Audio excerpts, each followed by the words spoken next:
सबुठु खराब तरकारी कौन जानती कि भारतीय जमिति खाद्यप्रिय सेमानक रांधणा मध्य सेहिभଳି विभिन्न रकमर होइथाय।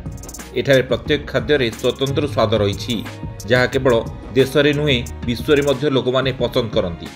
किंतु एबे भारतर एक प्रसिद्ध तरकारी विश्वर श्रेष्ठ 100 खराब खाद्य तालिकार अंतर्भुक्त होइछि। निकटरे टेस्ट आटलास दुनियार श्रेष्ठ 100 खराब खाद्य पदार्थर तालिका प्रकाश करिछि।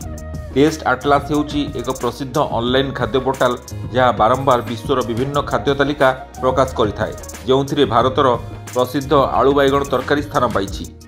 आलू बैगण एही डिश श्रेष्ठ 100 तालिकार 60तम स्थान रे रहिछि। यह होउछि एक प्रसिद्ध भारतीय तरकारी।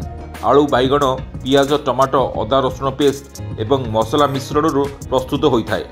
अधिकांश लोक एहाकू तावा रुटी सहित खाइबाकू पसंद करती। प्रकाश थाउ कि भारत में यार लोकप्रियता सत्वे आलू बैगण खराब खाद्यर तालिकार 5 रु 2.7 रेटिंग पाइछि। एमिति नुआ नुआ खबर जानिबा पाए जोड़ी हे रुहंतु आम चैनल सहित सब्सक्राइब करंतु भंजदूत न्यूज को।